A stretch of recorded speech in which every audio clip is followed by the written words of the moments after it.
സോങ്ങും ഇപ്പോൾ മുത്തശ്ശന് ഒരു ടീയൊക്കെ ഉണ്ടാക്കി കൊടുത്ത് മുത്തശ്ശനെ കയ്യിലെടുത്തിരിക്കുകയാണ്. അങ്ങനെ ഇരിക്കെ മുത്തശ്ശനും അവളോട് അവളുടെ ബിസിനസിനെ കുറിച്ചൊക്കെ ചോദിക്കുന്നു. മുത്തശ്ശൻ പറയുന്ന അഭിപ്രായങ്ങളൊക്കെ കേട്ട് കഴിയുമ്പോഴത്തേക്കും സോങ്ങും മുത്തശ്ശനോട് ഞങ്ങളുടെ ഷോപ്പൊക്കെ ഫോളോ ചെയ്യുന്നുണ്ടോ എന്ന് ചോദിക്കുകയാണ്. പക്ഷെ മുത്തശ്ശനും ഇല്ല എന്നൊരു മറുപടിയൊക്കെ നൽകുന്നു. നേരത്തെ ചെയ്തിരുന്ന ജോലി ഇഷ്ടപ്പെടാത്തത് കൊണ്ടായിരുന്നു അതൊക്കെ നിർത്തിയതിനു ശേഷം ബിസിനസ് ഒക്കെ തുടങ്ങിയിട്ടുണ്ടായിരുന്നെന്ന് സോങ് പറയുമ്പോഴത്തേക്കും ജീവിതത്തിൽ എത്ര തവണ നീ ഇതുപോലെ ഒന്ന് നിർത്തിയതിനു ശേഷം മറ്റൊന്ന് തുടങ്ങുമെന്ന് മുത്തശ്ശനും അവളുടെ അടുത്ത് ചോദിക്കുന്നു. പക്ഷെ അവളുടെ ആ ഒരു അഭിപ്രായത്തോടൊക്കെ യോജിച്ചായിരുന്നു സൂ നിന്നിട്ടുണ്ടായിരുന്നത്. അവർ രണ്ടുപേരും കൂടി ചേർന്നിട്ട് മുത്തശ്ശനെ പറഞ്ഞ് കൺവിൻസ് ചെയ്യുവാനായിട്ട് നോക്കുന്നു. ഷോപ്പ് നല്ല രീതിയിലൊക്കെ വരികയാണെങ്കിൽ അവിടെ നിന്ന് കിട്ടുന്ന പണം വെച്ചായിരിക്കും തുടർ പഠനമൊക്കെ താൻ നടത്തുക എന്ന് കൂടി സോങ് അറിയിക്കുകയാണ്. ഞാൻ പിന്നീട് ജോലിയൊക്കെ ചെയ്ത് കുറച്ചുകൂടി പണം സമ്പാദിക്കുന്നതായിരിക്കുമെന്നും സൂവിനെ അതുവഴി എനിക്ക് സഹായിക്കുവാനായിട്ട് സാധിക്കുമെന്നും ഒക്കെ അവൾ പറഞ്ഞു കഴിയുമ്പോഴത്തേക്കും മുത്തശ്ശനും അതിനോട് യോജിക്കുന്നു. മുത്തശ്ശന്റെ മനസ്സൊക്കെ കീഴടക്കുവാനായിട്ട് സോങ്ങിന് സാധിച്ചിട്ടുണ്ടെന്നൊക്കെ സു പറയുകയാണ്. പിന്നീട് മുത്തശ്ശൻ മോശമായിട്ട് പറഞ്ഞ കാര്യങ്ങളൊന്നും തന്നെ നീ മനസ്സിൽ വെക്കേണ്ടതായിട്ടില്ല എന്നും കൂടി അറിയിക്കുന്നു. അപ്പോഴായിരുന്നു ഇതിനു മുമ്പ് ഒരാൾ മെസ്സേജ് അയച്ചതിനെ കുറിച്ചൊക്കെ അവളും ഓർക്കുന്നത്.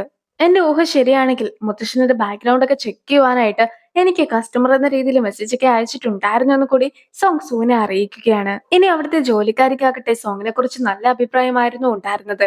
എത്രയും വേഗം അവരുടെ വിവാഹമൊക്കെ നടത്തുവാനായിട്ട് കൂടി അവർ പറയുന്നു. സോങ്ങിന്റെ എന്തെങ്കിലും കുറ്റമൊക്കെ കണ്ടുപിടിക്കാമെന്ന് വിചാരിച്ചിട്ടായിരുന്നു മുത്തശ്ശനും അവളെ വിളിച്ചിട്ടുണ്ടായിരുന്നത്. പക്ഷെ ഇപ്പോഴാകട്ടെ മുത്തശ്ശനും അവളെ കുറിച്ച് ഒരു കുറ്റവും പറയുവാനില്ല എന്നൊക്കെ ജോലിക്കാരിയുടെ അടുത്തും പറയുകയാണ്. ഭയങ്കര തണുപ്പൊക്കെ ആയിട്ട് സോങ് റൂമിലിരിക്കുകയാണ്. അപ്പോഴായിരുന്നു ഹാനന്റെ ഒരു കോളൊക്കെ വന്നിട്ടുണ്ടായിരുന്നത്. അങ്ങനെ മുത്തശ്ശനെ കുറിച്ചൊക്കെ ഹാനന്റെ അടുത്ത് സോങ് പറഞ്ഞുകൊണ്ടിരിക്കുന്നു. അപ്പോഴായിരുന്നു അവളും നേരത്തെ ആ ഒരു അക്കൗണ്ടിനെ കുറിച്ചൊക്കെ ഒന്ന് നോക്കുവാനായിട്ട് ഹാനന്റെ അടുത്ത് പറഞ്ഞിട്ടുണ്ടായിരുന്നത്. അങ്ങനെ ഹാന് ആ ഒരു അക്കൗണ്ടൊക്കെ നോക്കുകയും അയാൾ മേടിച്ചിട്ടുണ്ടായിരുന്നത് ഒരു ബ്യൂട്ടി ഇറേസർ ആണെന്നൊക്കെ പറഞ്ഞു കൊടുക്കുകയും ചെയ്യുന്നു. ഇനി അഡ്രസ് ഒക്കെ ചോദിച്ചു കഴിയുമ്പോഴത്തേക്കും ആ അഡ്രസ്സ് കൂടി ഹാൻ പറഞ്ഞു കൊടുക്കുകയാണ്. അത് കേൾക്കുമ്പോഴത്തേക്കുമാണ് ഇപ്പോൾ താനുള്ള സ്ഥലത്തിന്റെ അതേ അഡ്രസ് ആയിരുന്നു അതും എന്ന കാര്യം അവള് മനസ്സിലാക്കുന്നത്. മുത്തശ്ശൻ തന്നെ ആയിരുന്നു ആ ഒരു പ്രൊഡക്റ്റ് ഒക്കെ മേടിച്ചതെന്ന കാര്യം സോങ് ഉറപ്പുവരുത്തുന്നു. മുത്തശ്ശനെ അറിയാതെ ഒളിച്ചും പാത്തും മുത്തശ്ശന്റെ റൂമിൽ കിടക്കുന്ന സൂ ആകട്ടെ മൊത്തത്തിലൊന്ന് തിരച്ചിലൊക്കെ നടത്തി കഴിയുമ്പോഴത്തേക്കും ബ്യൂട്ടി ഇറേസർ ഒക്കെ മുത്തശ്ശന്റെ മുറിയിൽ നിന്നും അവന് ലഭിക്കുകയാണ്. സോങ് കിടന്നിട്ടുണ്ടായിരുന്ന റൂമിലെ AC ഒന്നും വർക്ക് ചെയ്യുന്നുണ്ടായിരുന്നില്ല. അങ്ങനെ തണുപ്പൊക്കെ കൂടുതലായതുകൊണ്ട് തന്നെ അവളും സൂന് മെസ്സേജ് അയക്കുന്നു. സൂ മെസ്സേജിന് റിപ്ലൈ തന്നില്ല എന്നത് മാത്രമല്ല അവൾ കോൾ ചെയ്തിട്ട് പോലും ഫോൺ എടുക്കാതെ ആക്കുമ്പോഴത്തേക്കും സൂവിനെ അന്വേഷിച്ച് സോങ്ങും ഇറങ്ങുകയാണ്. അവന്റെ റൂമിലൊക്കെ ചെന്ന് സോങ് നോക്കി കഴിയുമ്പോഴത്തേക്കും അവൻ റൂമിൽ ഉണ്ടായിരുന്നില്ല. അങ്ങനെ ഇരിക്കെ സോങ്ങും ഫോണൊക്കെ ചെയ്തുകൊണ്ട് നടക്കുകയാണ്. സൂ ശരിക്കും കുളിക്കുകയായിരുന്നു. ഫോണൊക്കെ എടുക്കുവാനായിട്ട് അവൻ എണീറ്റ് കഴിയുമ്പോഴത്തേക്കും ആയിരുന്നു ഫോണിന്റെ ശബ്ദമൊക്കെ കേട്ടുകൊണ്ട് കുളിമുറിയിലേക്ക് അവളും കയറി വരുന്നത്. അവൾ പോകുവാനായിട്ടൊക്കെ നോക്കുമ്പോഴത്തേക്കും മുത്തശ്ശന്റെ മുറിയിലാകട്ടെ നിന്റെ കയ്യിൽ നിന്ന് മേടിച്ച പ്രൊഡക്റ്റ് ഒക്കെ ഇരിക്കുന്നത് ഞാൻ കണ്ടിട്ടുണ്ടായിരുന്നു എന്നൊക്കെ അവനും പറയുന്നു. അപ്പോഴേക്കും മുത്തശ്ശനും സൂവിനെ അന്വേഷിച്ചെത്തുന്നു. കുറെ കാലമായിട്ട് വെള്ളമൊന്നും ഉപയോഗിക്കാതെ കിടക്കുന്നത് കൊണ്ട് തന്നെ വെള്ളം ശരിക്കും ചൂടാകുന്നുണ്ടോ എന്ന് അറിയുവാനായിട്ടായിരുന്നു മുത്തശ്ശൻ അവിടെ എത്തിയിട്ടുണ്ടായിരുന്നത്. പക്ഷേ മുത്തശ്ശൻ നേരെ അകത്തേക്കൊക്കെ കയറുവാനായിട്ട് ശ്രമിക്കുമ്പോഴത്തേക്കും സൂവും മുത്തശ്ശനെ തടയുന്നു. നീ ഇത്രയും വലുതായത് കൊണ്ടാണോ ഇത്രയ്ക്ക് നാണിക്കുന്നതെന്നൊക്കെ ആയിരുന്നു മുത്തശ്ശനും അവന്റെ അടുത്ത് ചോദിച്ചിട്ടുണ്ടായിരുന്നത്. പക്ഷെ അവനും സോങ്ങിനെ ഒളിപ്പിക്കുവാനായിട്ട് വെള്ളത്തിലൊക്കെ ആയിരുന്നു കിടത്തിയത്. അതുകൊണ്ടാണ് ഇപ്പോൾ മുത്തശ്ശനെ അവൻ തടയുന്നതും. മുത്തശ്ശനെ ഓരോന്നൊക്കെ പറഞ്ഞിട്ട് സൂവും പറഞ്ഞയക്കുകയാണ്. പിന്നീട് ഡോറൊക്കെ ലോക്ക് ചെയ്യുന്നു. അപ്പോഴേക്കും സോങ്ങും അവൾ അവിടെ വന്ന കാര്യത്തെക്കുറിച്ചൊക്കെ അവന്റെ അടുത്ത് പറയുകയാണ്. അത് കേട്ട് കഴിയുമ്പോഴത്തേക്കും AC വർക്ക് അല്ലാത്തത് കൊണ്ട് തന്നെ നീ ഇന്ന് എന്റെ റൂമിൽ കിടന്നോ എന്ന് സൂം അവളുടെ അടുത്ത് പറയുന്നു. സൂവിന്റെ റൂമിൽ എത്തിയിട്ടുണ്ടായിരുന്ന സോങ് ആകട്ടെ അവന്റെ കുട്ടിക്കാലത്തെ ചിത്രങ്ങളും അവന് ലഭിച്ചിട്ടുണ്ടായിരുന്ന ട്രോഫീസും സർട്ടിഫിക്കറ്റ്സും ഒക്കെ കാണുന്നു. മാത്രമല്ല അവിടെ ആകട്ടെ അവന്റെ ഒരു ആൽബവും ഉണ്ടായിരുന്നു. രാവിലെ തന്നെ സൂവും സോങ്ങും ഒന്നിച്ച് കൈയൊക്കെ കോർത്ത് നടന്നു വരുന്നതൊക്കെ കാണുമ്പോഴത്തേക്കും മുത്തശ്ശനും സന്തോഷമാക്കുന്നു. സൂവിന്റെ പേരൻസിന്റെ ഡെത്ത് ആനിവേഴ്സറി ഒക്കെ വരുവാനായിട്ട് പോകുകയാണ്. അതുകൊണ്ട് തന്നെ അതിന് ആവശ്യമായിട്ടുള്ള കുറച്ച് സാധനങ്ങളൊക്കെ മേടിക്കാമോ എന്ന് മുത്തശ്ശൻ അവന്റെ അടുത്ത് ചോദിക്കുമ്പോഴത്തേക്കും അവനും മേടിക്കാമെന്ന് പറഞ്ഞ് അപ്പോൾ തന്നെ അവിടെ നിന്നും പോകുന്നു. അവന്റെ ഒപ്പം സോങ്ങും പോകാമെന്നൊക്കെ പറയുന്നുണ്ടെങ്കിലും മുത്തശ്ശനാകട്ടെ എനിക്ക് നിന്റെ ഒപ്പം ഗോയൊക്കെ കളിക്കുവാനായിട്ടുണ്ടെന്ന് പറഞ്ഞിട്ട് അവളെ പിടിച്ചു നിർത്തുന്നു. സോ ഇതുവരെയായിട്ടും അവന്റെ പേരൻസിനെ കുറിച്ച് അവളുടെ അടുത്ത് പറഞ്ഞിട്ടുണ്ടായിരുന്നില്ല. അതുകൊണ്ട് തന്നെ മുത്തശ്ശൻ ആ ഒരു കാര്യങ്ങളെ കുറിച്ച് എല്ലാം തന്നെ പറയുകയാണ്. മുത്തശ്ശനെ കാണുവാനായിട്ട് ഒരു ദിവസം അവർ എല്ലാവരും കൂടി കാറിൽ വന്നതായിരുന്നു. പക്ഷെ അന്ന് കാർ ആക്സിഡന്റ് സംഭവിച്ചു. ആ ഒരു ആക്സിഡന്റിൽ പേരൻസ് നഷ്ടമായെങ്കിൽ പോലും അവനെ റെസ്ക്യൂ ടീം വന്ന് രക്ഷിക്കുകയാണ് ചെയ്തിട്ടുണ്ടായിരുന്നത്. അതുകൊണ്ടാണ് റെസ്ക്യൂലൊക്കെ ചേരണമെന്ന് അവൻ ഒരുപാട് ആഗ്രഹിച്ചതും. അവന് 30 വയസ്സായെങ്കിൽ പോലും അവൻ ഇപ്പോഴും ഒരു പൊട്ടനാണ്. അതുകൊണ്ട് തന്നെ ഇതുവരെ റിലേഷനിലാകാതെ ആദ്യമായിട്ട് വീട്ടിലേക്ക് ഒരു പെൺകുട്ടീനെ വിളിച്ചുകൊണ്ട് വന്നത് ഇപ്പോൾ മാത്രമാണ്. ഇതുവരെ ഒരു റിലേഷൻഷിപ്പ് പോലും അവൻ ഇല്ലാതിരുന്നത് കൊണ്ട് തന്നെ അതിന്റെ പേരിൽ എന്തെങ്കിലും പ്രശ്നം ഉണ്ടാകുമോ എന്നൊക്കെ ഞാൻ വിചാരിച്ചിട്ടുണ്ടായിരുന്നു. നീയും അവനെ ചതിക്കുമെന്ന സംശയമൊക്കെ ഉള്ളത് കൊണ്ടാണ് നിന്നോട് ഒരുപാട് ചോദ്യങ്ങളൊക്കെ ഞാൻ ചോദിച്ചിട്ടുണ്ടായിരുന്നത്. പക്ഷെ നീ നല്ലൊരു കുട്ടിയാണ്. ഫസ്റ്റ് ലവ് ആയിട്ട് അവന് നിന്നെ കിട്ടിയതിൽ എനിക്ക് ഒരുപാട് സന്തോഷമുണ്ട്. അവൻ എപ്പോഴെങ്കിലും നിന്നോട് മോശമായിട്ട് പെരുമാറുകയാണെങ്കിൽ എന്റെ അടുത്ത് പറഞ്ഞാൽ മതി. അവന് വേണ്ട ശിക്ഷയൊക്കെ ഞാൻ നൽകുന്നതായിരിക്കുമെന്നും മുത്തശ്ശൻ അവളുടെ അടുത്ത് പറയുന്നു. എപ്പോഴാണ് എവിടെ വെച്ചാണ് വിവാഹമൊക്കെ വേണ്ടതെന്ന് നിങ്ങൾ തീരുമാനിച്ചാൽ മതി. നിങ്ങളുടെ ഈ ഒരു തീരുമാനം എനിക്കും അവന്റെ പേരൻസിനും ഒരുപാട് സന്തോഷം നൽകുന്നതായിരിക്കുമെന്ന് കൂടി മുത്തശ്ശൻ അറിയിക്കുന്നു. ഹാൻ തനിച്ച് കുറച്ച് പൊടിയൊക്കെ തൂത്തുകൊണ്ടിരിക്കുമ്പോഴത്തേക്കും ആയിരുന്നു അവിടേക്ക് ലൂ എത്തിയിട്ടുണ്ടായിരുന്നത്. ലൂ ബ്രേക്ക്ഫാസ്റ്റുമായിട്ടാണ് എത്തിയത്. പക്ഷെ ലൂവിനെ പെട്ടെന്ന് കാണുമ്പോഴത്തേക്കും അവളും സ്ലിപ്പായി വീഴുവാനൊക്കെ തുടങ്ങുന്നു. പക്ഷെ ലൂവും വീഴാതെ അവളെ പിടിക്കുന്നുണ്ട്.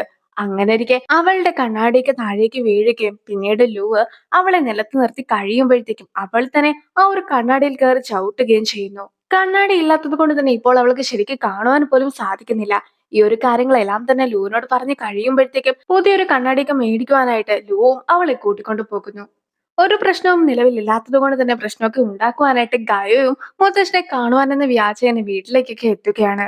മുത്തശ്ശൻ ഗയോയ്ക്ക് സോങ്ങിനെ പരിചയപ്പെടുത്തി കൊടുക്കുമ്പോഴത്തേക്കും ഞങ്ങൾ ഒന്നിച്ച് വർക്ക് ചെയ്തിട്ടുണ്ടായിരുന്നു എന്ന് ഗയോയും പറയുന്നു. ഇവൾ കാരണമായിരുന്നു എനിക്കന്ന് ജലദോഷമൊക്കെ വന്നിട്ടുണ്ടായിരുന്നതെന്നൊക്കെ അവൾ പറയുമ്പോഴത്തേക്കും നീ ശരിക്കും ഫുഡൊന്നും കഴിക്കാത്തത് കൊണ്ടാണ് നിനക്ക് ഇമ്മ്യൂണിറ്റി ഒക്കെ കുറവായിട്ടുള്ളതെന്ന് സോങ്ങും അറിയിക്കുന്നു. നീ ഇപ്പോൾ നിന്റെ എക്സ് ബോയ് ഫ്രണ്ടിന്റെ കൂടെ ഒക്കെ നടക്കുന്നതല്ലേ, അതുകൊണ്ട് തന്നെ നീ ഞങ്ങളുടെ സൂവിനെ നന്നായി നോക്കുകയില്ലല്ലോ എന്നൊക്കെ ഗയോ പറയുമ്പോഴത്തേക്കും ഞാനിപ്പോൾ സൂവിന്റെ ഗേൾഫ്രണ്ട് ആണ്, മാത്രമല്ല എന്റെ എക്സ് ബോയ് ഫ്രണ്ടുമായിട്ട് എനിക്ക് ഫ്രണ്ട്ഷിപ്പ് മാത്രമാണ് ഉള്ളതെന്നും കൂടി സോങ് അറിയിക്കുന്നു. നിങ്ങളുടെ വിവാഹത്തിന് ശേഷം കുക്കിംഗ് ഒക്കെ ആരായിരിക്കും ചെയ്യുക എന്ന് ഗയോ ചോദിക്കുമ്പോഴത്തേക്കും എനിക്ക് കുക്ക് ചെയ്യുവാൻ അറിയുകയില്ല എന്ന് സോങ് പറയുന്നുണ്ട്. ഇനി വീട്ടിലെ കാര്യങ്ങളൊക്കെ ആര് ചെയ്യുമെന്ന് ചോദിക്കുമ്പോഴത്തേക്കും ഞങ്ങൾ രണ്ടുപേരും ഞങ്ങളുടെ കാര്യങ്ങളൊക്കെ ചെയ്തോളാം എന്ന് സോങ് അറിയിക്കുന്നു. പുരുഷന്മാർക്ക് വെളിയിൽ വർക്ക് ചെയ്യുവാനൊക്കെ പോകേണ്ടതാണ്, പിന്നെ വീട്ടിലെ കാര്യം കൂടി സൂ നോക്കണമെന്നാണ് നീ പറയുന്നത്. ഇതൊന്നും നടപ്പിലാകുന്ന കാര്യമല്ല. അവൻ മൊത്തത്തിൽ മടുത്തു പോകുകയേ ഉള്ളൂ എന്നൊക്കെ ഗായ പറയുമ്പോഴത്തേക്കും ഞാൻ ഒരിക്കലും ഒരു പുരുഷനെ ആശ്രയിച്ചു നിൽക്കുന്ന സ്ത്രീയൊന്നുമല്ല. പിന്നെ ഞാൻ എന്തിനാണ് ഒറ്റയ്ക്ക് എല്ലാ ജോലികളും ചെയ്യുന്നതെന്നായിരുന്നു സോങ്ങും തിരിച്ചു ചോദിച്ചിട്ടുണ്ടായിരുന്നത്. നീ എന്തിനാണ് സോങ്ങിനോട് ഇതുപോലെ ചോദ്യങ്ങളൊക്കെ ചോദിച്ചുകൊണ്ടിരിക്കുന്നത്? സോങ് നമ്മുടെ ഗസ്റ്റ് ആണ്, അതുകൊണ്ട് തന്നെ കുറച്ച് റെസ്പെക്ട് ഒക്കെ കൊടുക്കണമെന്ന് ഗായോയോട് മുത്തശ്ശനും പറയുന്നു. ഹാനിനെയും കൊണ്ട് മാളിലേക്ക് എത്തിയിരിക്കുകയാണ് ലൂവും. അവൾക്ക് 5 മീറ്ററിൽ കൂടുതൽ ദൂരമുള്ള ഒന്ന് തന്നെ കാണുവാനായിട്ട് സാധിക്കുകയില്ല. അതുകൊണ്ട് തന്നെ അവന്റെ സഹായം കൂടിയേ തീരൂ. നമ്മൾ രണ്ടുപേരും ബെസ്റ്റീസ് ആണെന്നുള്ള രീതിയിലൊക്കെ ലൂ സംസാരിക്കുന്നുണ്ടെങ്കിൽ പോലും ഹാന ആകട്ടെ നീ എന്റെ ബെസ്റ്റി ഒന്നുമല്ല, മറിച്ച് കണ്ണു കാണത്തില്ലാത്ത ഒരാൾക്ക് ഗൈഡ് ഡോഗ് എങ്ങനെ സഹായിക്കുമോ ആ ഒരു രീതിയിൽ മാത്രമാണ് നീ എനിക്കെന്ന് പറഞ്ഞിട്ട് അവനെയും കൂട്ടിക്കൊണ്ടൊക്കെ പോകുകയാണ്. ലൂ സെലക്ട് ചെയ്ത് കൊടുത്തിട്ടുണ്ടായിരുന്ന കണ്ണാടിയൊക്കെ ആയിരുന്നു ഹാനും തിരഞ്ഞെടുത്തിട്ടുണ്ടായിരുന്നത്. അങ്ങനെ മേടിച്ച് കഴിയുമ്പോഴത്തേക്കും ആ ഒരു കണ്ണാടിയൊക്കെ കിട്ടുവാനായിട്ട് 2 ദിവസത്തോളം സമയം ആവശ്യമായിട്ട് വരും. മാത്രമല്ല അതിന്റെ ബില്ലെല്ലാം തന്നെ ലൂ പേ ചെയ്യാമെന്നും പറയുന്നു. പക്ഷെ ഇപ്പോൾ അവൾക്ക് യൂസ് ചെയ്യുവാനായിട്ട് എന്തെങ്കിലും വേണമല്ലോ, അതുകൊണ്ട് തന്നെ അവൾക്ക് വേണ്ടി കോണ്ടാക്ട് ലെൻസ് കൂടി ലൂ മേടിച്ചിട്ടുണ്ടായിരുന്നു. ഇനി മറ്റൊരു ഷോപ്പിലൊക്കെ എത്തി കഴിയുമ്പോഴത്തേക്കും ലൂ ആകട്ടെ നിനക്ക് മൊത്തത്തിൽ ഒരു മാറ്റത്തിന്റെ ഒക്കെ ആവശ്യമായിട്ടുണ്ടെന്ന് പറഞ്ഞിട്ട് അവൾക്ക് ഏത് രീതിയിലുള്ള ഫൗണ്ടേഷൻ ആണ്, ഏത് രീതിയിലുള്ള ഐ ഷാഡോസ് ആണ്, ഏത് രീതിയിലുള്ള ലിപ്സ്റ്റിക് ആണ് ചേരുന്നതെന്നൊക്കെ അവനും പറഞ്ഞു കൊടുക്കുന്നു. അവൻ പറയുന്ന രീതിയിൽ സ്റ്റൈലിസ്റ്റും അതൊക്കെ ചെയ്തു കൊടുക്കുകയാണ്. പിന്നീട് അവൾക്ക് ഹീൽസും ഡ്രസ്സും എല്ലാം തന്നെ ലൂ മേടിച്ചു കൊടുക്കുന്നുണ്ട്. ഏറ്റവും ഒടുവിലായിട്ട് അവൾ ഒരുങ്ങി വരുന്നതൊക്കെ കാണുമ്പോഴത്തേക്കും ലൂവിനും ഒരുപാട് ഇഷ്ടപ്പെടുന്നു. എന്നും ഈ ഒരു രീതിയിലൊക്കെ നീ ഡ്രസ് ചെയ്താൽ മതി എന്നൊക്കെ ലൂ പറയുന്നുണ്ടെങ്കിലും അവൾക്ക് അതത്രയ്ക്ക് താല്പര്യമുള്ളതായിരുന്നില്ല. അങ്ങനെ ഇരിക്കെ ഇന്നൊരു പാർട്ടി ഉണ്ടെന്ന് പറഞ്ഞിട്ട് അവനും അവളെ ആ ഒരു പാർട്ടിയിലേക്കൊക്കെ ക്ഷണിക്കുകയാണ്. സൂവും സോങ്ങും ഒന്ന് നടക്കുവാനൊക്കെ പോയാൽ കൊള്ളാമെന്ന് പറയുമ്പോഴത്തേക്കും മുത്തശ്ശനും അവരോട് പോയിക്കോളുവാൻ പറയുന്നു. പക്ഷെ അവരുടെ ഇടയിലേക്ക് ചെല്ലുവാനായിട്ടൊക്കെ ഗയോ ശ്രമിക്കുമ്പോഴത്തേക്കും മുത്തശ്ശനാകട്ടെ ഗയോയോട് തന്റെ കൂടെ വരുവാനായിട്ടൊക്കെ ആവശ്യപ്പെടുകയാണ്. മുത്തശ്ശനും മനഃപൂർവ്വമായിട്ടായിരുന്നു അങ്ങനെ ചെയ്തതെന്ന കാര്യമൊക്കെ അവൾ മനസ്സിലാക്കിയിരിക്കുകയാണ്. അങ്ങനെ ഇരിക്കും മുത്തശ്ശനും കുറച്ച് കാര്യങ്ങളൊക്കെ ഗയോട് പറയുകയാണ്. നിങ്ങൾ രണ്ടുപേരും കുട്ടികളായിരുന്ന സമയം തൊട്ട് ഒന്നിച്ച് കളിച്ചു വളർന്നവരാണ്. പക്ഷെ വലുതാകുമ്പോഴും നിനക്ക് സൂവിന്റെ ഒപ്പം നിൽക്കുവാനായിട്ടാണ് ആഗ്രഹം. പക്ഷേ സോങ്ങിനെ കണ്ട് മുട്ടിയ സമയം തൊട്ട് സൂ ആകെ മാറിയിരിക്കുകയാണ്. അവനിപ്പോൾ കൂടുതലായിട്ട് സംസാരിക്കുന്നുണ്ട്. സോ സോങ്ങിനെ ട്രീറ്റ് ചെയ്യുന്നതും നിന്നെയും ബാക്കിയുള്ള ആളുകളെ ട്രീറ്റ് ചെയ്യുന്നതും 2 രീതിയിലാണെന്നുള്ള കാര്യവും നീ മനസ്സിലാക്കണം. അവരുടെ 2 പേരുടെയും സ്വഭാവം ഒരുപോലെയാണ്. അവർ 2 പേരും ഇൻഡിപെൻഡന്റ് ആയിട്ടുള്ള ആളുകളാണ്. അതുകൊണ്ടാണ് അവർ ഒന്നിക്കുകയും ചെയ്തിട്ടുണ്ടായിരുന്നതെന്നൊക്കെ മുത്തശ്ശൻ പറയുന്നു. ഇത്രയും കാലം കൂടെ നടന്നിട്ടും എന്റെ അടുത്തില്ലാത്ത ഫീലിങ്സ് എങ്ങനെയാണ് സോങ്ങിന്റെ അടുത്ത് അവന് തോന്നിയതെന്ന് കവി ചോദിക്കുമ്പോഴത്തേക്ക് സോ എപ്പോഴും നിന്നെ ഒരു സഹോദരിയായിട്ട് മാത്രമായിരുന്നു കണ്ടിട്ടുണ്ടായിരുന്നത്. നീ ഇനിയും സൂവിന്റെ പിറകെ പോകുകയാണെങ്കിൽ അത് നിനക്ക് വേദനകൾ മാത്രമേ നൽകുകയുള്ളൂ എന്ന് കൂടി മുത്തശ്ശൻ കയോട് പറയുന്നു. സോ ഒരു ഫുഡൊക്കെ കഴിച്ചിട്ട് ഇത് അവന്റെ പേരൻറ്സ് ആയിരുന്നോ പറഞ്ഞു കൊടുത്തിട്ടുണ്ടായിരുന്നെന്നൊക്കെ പറയുമ്പോഴത്തേക്കും പേരൻസിനെ കുറിച്ച് ഓർക്കുന്ന സൂര്യനെ സമാധാനിപ്പിക്കുകയാണ് സോങ്ങും. വീട്ടിലെത്തിയതിനു ശേഷം മുത്തശ്ശനെ കഴിക്കുവാനായിട്ട് കുറച്ച് സാധനങ്ങളെല്ലാം തന്നെ മേടിച്ചു കൊടുത്തതിന് ശേഷം സോങ്ങിനെയും കൂട്ടിക്കൊണ്ട് സൂ വീണ്ടും പോകുന്നു. ഇതെല്ലാം തന്നെ ഗയു കാണുന്നുമുണ്ടായിരുന്നു. ആ ഒരു സീനോട് കൂടിയാണ് ഈ ഒരു എപ്പിസോഡ് അവസാനിക്കുന്നത്. അപ്പോൾ അടുത്തൊരു വീഡിയോ ആയിട്ട് ഇത്രയും വേഗം കാണാം. ബൈ.